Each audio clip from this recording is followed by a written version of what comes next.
Aqui tem um exemplo rápido do Makecached. O Makecached é bem simples de utilizar, tá? Aqui eu estou colocando o Makecached na porta 4022 e estou disponibilizando 3 GB de memória para ele, tá?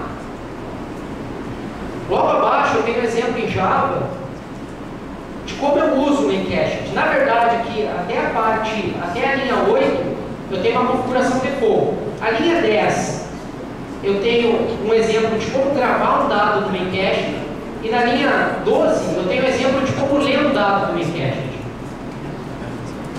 Tá? O que eu posso salvar no Makecached utilizando o Java? Objetos Java. Tá? Parte de cluster, pessoal, eu não vou entrar muito em detalhe aqui. A parte de configuração do Terracotta, eu vou falar só algumas coisas rapidamente. Assim, ó, o Terracotta, a ideia dele, se vocês têm 100 JVMs, ou seja, 100 servidores de aplicação, numa partição do cluster, ele transforma, na verdade, ele dá uma visão para a aplicação como se tudo fosse apenas uma única JVM. Então, se você salva um dado a partir de uma JVM no Terracotta, uma outra JVM consegue ler o mesmo dado. Tá?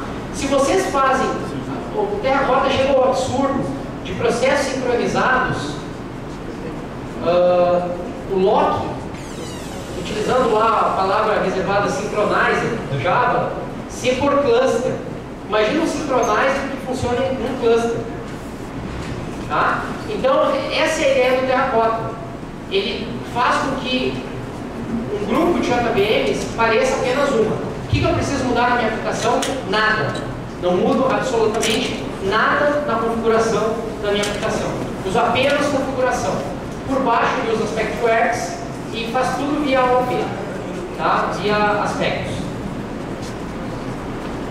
Esse tem mais alguma coisa que tem a linha de... Ó, aqui tem uma configuração de como subir o jet utilizando Terracotta. E é isso, pessoal. Não sei se a gente tem tempo ainda, vou abrir para pergunta. Tem. Tem? Deixa eu só. Pessoal, qualquer ponto específico que eu falei na minha palestra, que vocês tenham... como é que tecnicamente eu faço isso? Só me procurar, eu mostro para vocês, eu posso até fazer uma simulação, tá? Sem problema nenhum. Quem tá? Oi.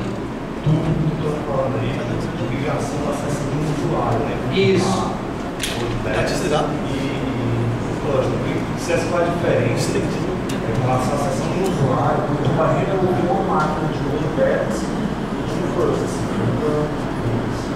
É que na verdade assim, ó, quando você tem as sessões dos usuários no cluster, elas estão no cluster. Na verdade assim, elas estão no cluster e no servidor de aplicação. Tem uma réplica lá. Então o que acontece? O usuário, normalmente ele vai cair sempre no meu servidor de aplicação. Por quê? Porque ele usar essa cópia que está dentro da JVM do servidor de aplicação é super rápido. Usar esse ambiente de memória. Tá? No momento que eu tiro essa aplicação do ar, as sessões que estavam nesse servidor de aplicação estão sincronizadas com o cluster. O balanceador, no momento de servir novamente esse usuário, ele vai ver que caiu esse servidor. E ele vai escolher um outro servidor. E esse usuário vai cair nesse servidor, é feito um download do cluster para o servidor local só da sessão desse usuário e ele começa a ser servido por isso aí. Isso aí é muito rápido dentro do Terracotta. E aí é praticamente imperceptível o tempo de resposta. Se você utilizar o Terracotta, né? No JET, na página do JET, tem outras opções de replicação. Tem uma opção lá que eles também sugerem, que é via JDBC. Tá? Se você tem um banco muito rápido, ou você pode ter um MySQL específico só para fazer isso, também fica muito rápido. Ok? Só que a gente escolheu o Terracotta porque primeiro, ele é feito para isso, né? E segundo, ele é menos configuração. Se a gente começasse a ter MySQL espalhado pela fazenda de servidores para esse tipo de caso, ia ser muito complicado, ia deixar mais coisa para gerenciar. Entendeu? Não sei se respondeu sua... Júlio, em relação às automatizações, todos eles Cara, a maioria é feita em shell. A maioria é feita em shell. E onde é que esse shell roda? Vai rodar no Unix, no Linux, né? A gente usa Red Hat agora. Tá? Então, é importante assim, ó, é isso que eu falei, pessoal. Se vocês não fizeram nada até hoje em Shell, não conhecem bem Shell, parem e façam agora isso. Tá? Agora, é um dos conhecimentos básicos. Outro conhecimento que eu acho importante de hoje em dia, conhecer o protocolo HTTP. Daqui a algum tempo, tudo vai falar HTTP. Conhecer o protocolo HTTP. O que trafega no HTTP? Para que servem os headers no HTTP? Tá? Desculpa, primeiro eu consegui responder sua pergunta ou não? Mas assim, a sessão do usuário, a sessão do usuário no cluster, ela está no cluster. Ela está no cluster e, por exemplo, assim, ó, se você tem 100 servidores de aplicação, grupos de usuários vão estar em cada servidor. Entendeu? Só que o cluster vai ter a soma de todos os servidores que ele atende. Entendeu? Então vai ter uma cópia. Na verdade, no cluster vai ter uma réplica. Eu nunca uso o cluster. Eu uso o cluster apenas para migrar. Ok? Só faz passar a sessão do usuário. Isso. O load balance vai ver o seguinte, pô, aquele servidor não está mais lá. Eu vou jogar o cara pro servidor. E daí ele gruda esse usuário nesse servidor. Que é o que a gente chama de stick session, esse processo. No momento, a primeira requisição do usuário vai cair no servidor. A partir da segunda, terceira, quarta, vai ficar sempre nesse mesmo servidor. Quem faz isso é o Haprox. Tá? Então, quando tu matar essa servidor, vai matar a sessão, né? Não mata a sessão. A sessão do cara que estava lá tem uma réplica no cluster. Não, mas isso Não, via terracota. Tá? Então, no momento que ele cair no servidor, esse servidor vai fazer um download do terracota, tá? E daí vai continuar como tá. Ok? O que vocês utilizam lá para ter esse Ctrl Z que você falou de voltar? Script. Até posso mostrar, de repente, aí, alguns scripts que a gente fez lá, a gente escreveu. Tá? Mas, por exemplo, o que é importante no script?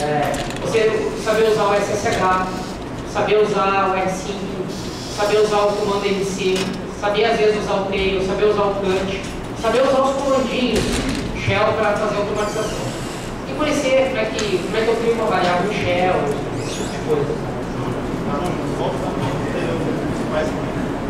Eu acho que tá tranquilo. Temos uma pergunta?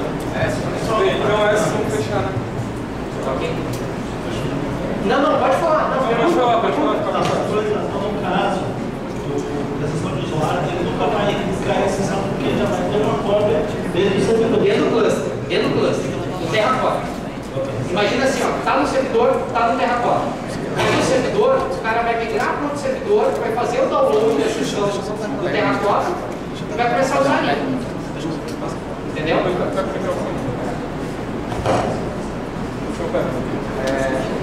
Júlio, tu tá falando muito do JET, mas tu acha que o JET já é tão robusto para ser usado ao invés de outros? Deixa eu te dizer, eu não falei isso para você. Não, mas, ó, assim...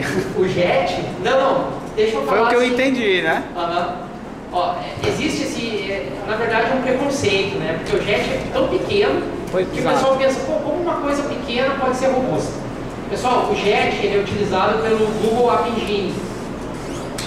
Tá?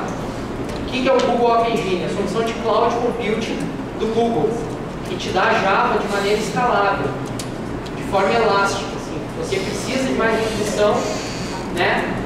Então, o JET, a beleza do JET é a simplicidade. E ele é enxuto. Ele tem normalmente só aquilo que você precisa. Você consegue reduzir ele mais ainda em configuração ou adicionar mais serviços a ele via configuração. Tá? O JET ele é usado em celular. Esse meu celular aqui roda JET.